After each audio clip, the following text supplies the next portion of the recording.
Hello and welcome to Healing from Within.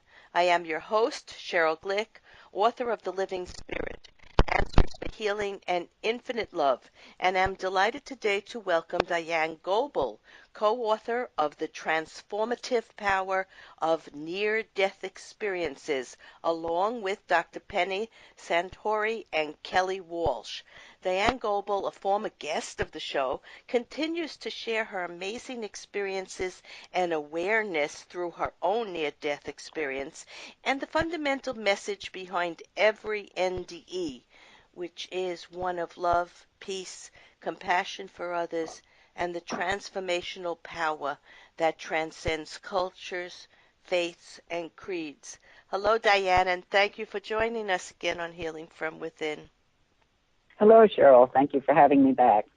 Diane, as listeners of the show, and you well know, my guests and I, we share our intimate and exceptional stories that sometimes border on the extraordinary limits of our physical reality in the hopes of learning more about the universal laws of energy and how we, as multidimensional beings, have the potential to understand three-dimensional life in its physical restrictions and limitations and to move to higher consciousness so we may learn what lies beyond this life in other realms and realities. In today's episode of Healing from Within, Diane Goble, author of several books, including Beyond the Veil, shares her lifetime interest in sharing and understanding that though each person's experience is unique, the spiritual aspects of life, near-death experiences, share a common theme and offer, and the near-death experiencers bring back from their experience heightened intuition and a desire, a sincere desire to share what they have experienced there in order to make themselves whole and in order to improve life here on this planet.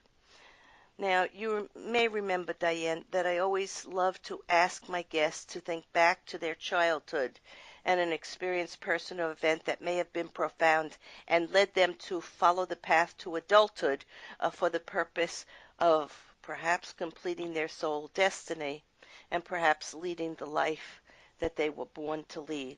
So I know each time we do this, something else pops into our mind, and we have something else to offer. So think back to that. Well, my sister just tapped me on the shoulder and said, "Hey, what about me?" My sister was 8 years old when she passed, and I was 10, and nobody explained death to me. I didn't know where she went. I didn't understand why she wasn't there anymore. I mean, seeing her body in the casket, my father, I remember he held me up to kiss her goodbye, and she was ice cold, and nobody told me that she was going to be ice cold. And, the whole thing was just very traumatic, and so sad. I buried that.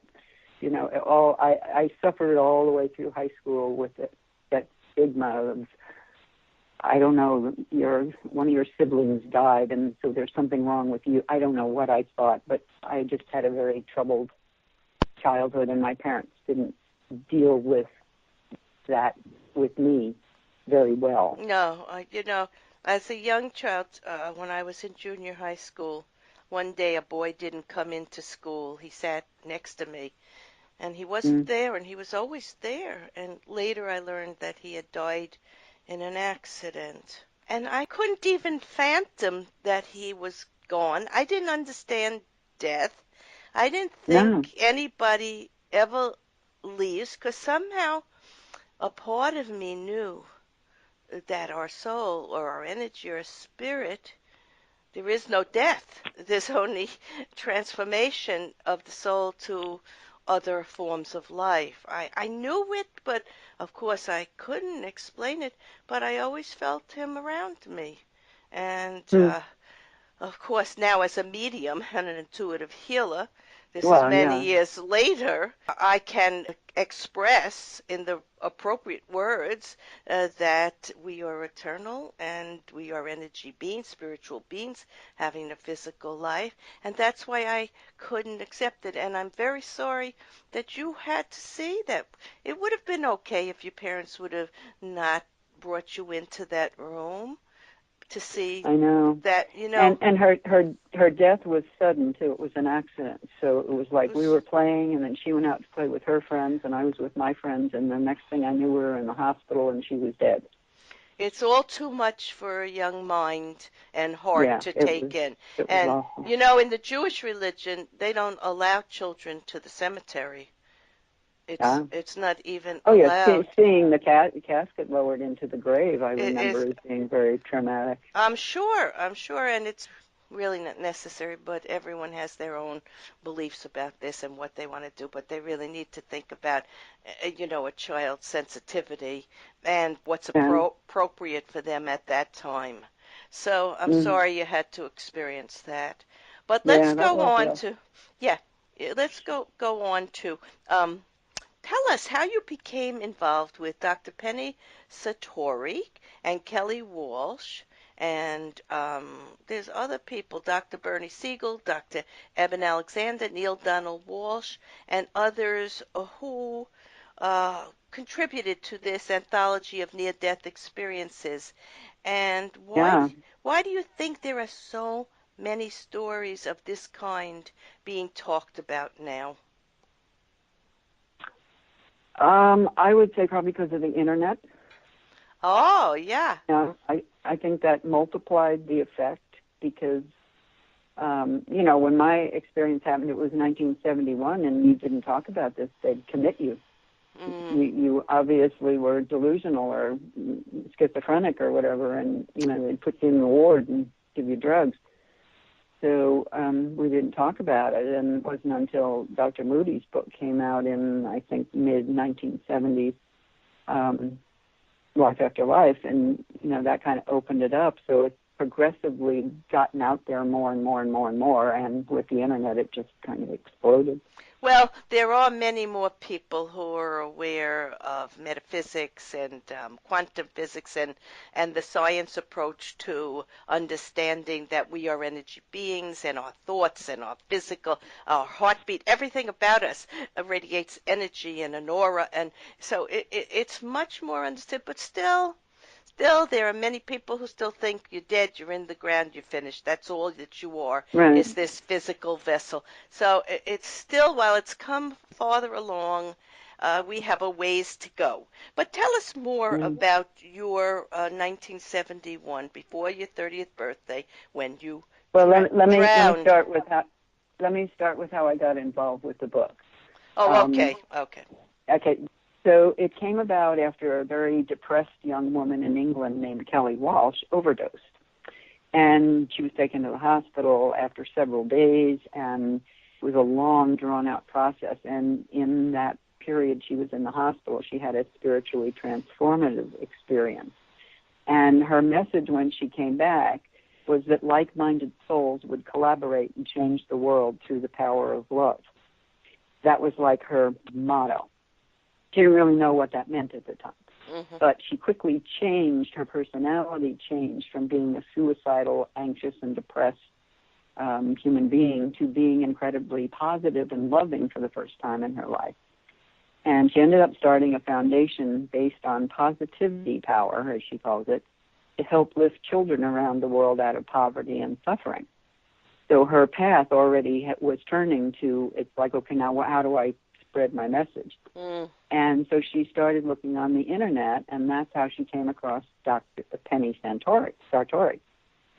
So Penny had been an intensive care nurse in the UK for 21 years, and she developed an interest in near-death experiences after a patient who died and was resuscitated told her about his out-of-body experience, and then she began to question death and what happens when we die, and that began her research into near-death experiences.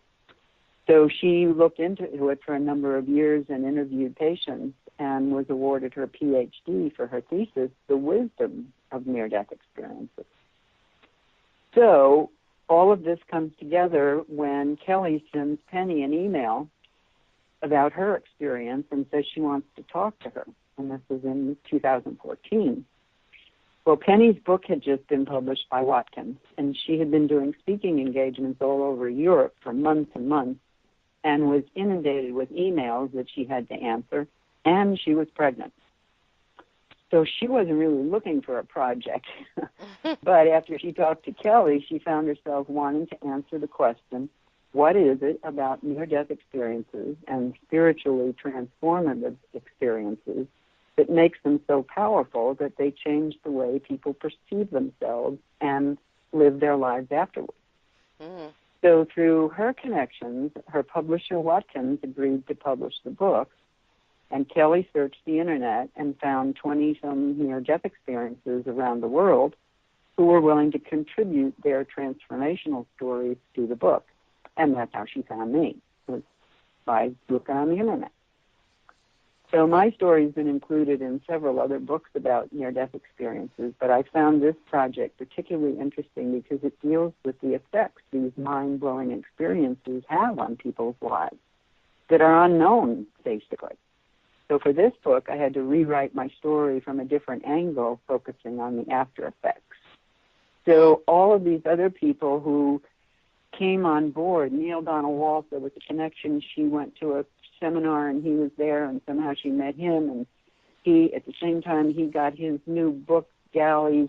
He got her PDF, and he had to sit down and read the book, the draft, and he was in love with the book, so he wanted to participate. And then Bernie Siegel somehow found out about it, was connected to somebody, and he wrote a chapter. He had a near-death experience. That's what started him on all of his work. And even Alexander and Anna Morjani, who were some of the near-death experiences who were out in the speakers circuit with their books and stuff, they came on board and wanted to endorse the book. And so it's just been going and going and growing. Well, let me just say that all these people have been guests on this show, and I'm going to say for our audience listening, do you think it's a coincidence how these things how these people are brought together? Well, no, I think nothing's random, and it's the universe way of bringing like-minded people, like Kelly said, that would be brought together to express their newfound love of life and how to contribute in a positive way to knowing the truth about who we are and to find our life path and destiny so that we can truly find peace and health and prosperity and love, because the physical world is not what brings it to us. It's from within, and this connection to this alignment to spirit, and through a near-death experience or a spiritual transformative experience, that's what you're really connecting to, the universal energy of eternal life and wisdom and creativity. So I think it's wonderful that we just mentioned so many wonderful people who have had trying experiences, but through it have come to know themselves and life and the universe in a way that they can participate in bringing a new energy to our world, which is desperately needed now in these challenging times. So, did you want to? That's another thing. You talk about, well, why is all of this coming out now? Well, the times are so challenging; they are in dire need of this sort of thing to let people know that this isn't that what you're seeing in the headlines is not what the world is all about. No, this is it's just a way. Deeper thing. Yeah, this is a way to awaken many more people so that they can start to see what is ludicrous and silly about the way people invest their time and energy, and what could be uniquely compassionate and loving and valuable. And that's what's happening. But did you want to tell us in a short version of what happened when you drowned? Yes, sure.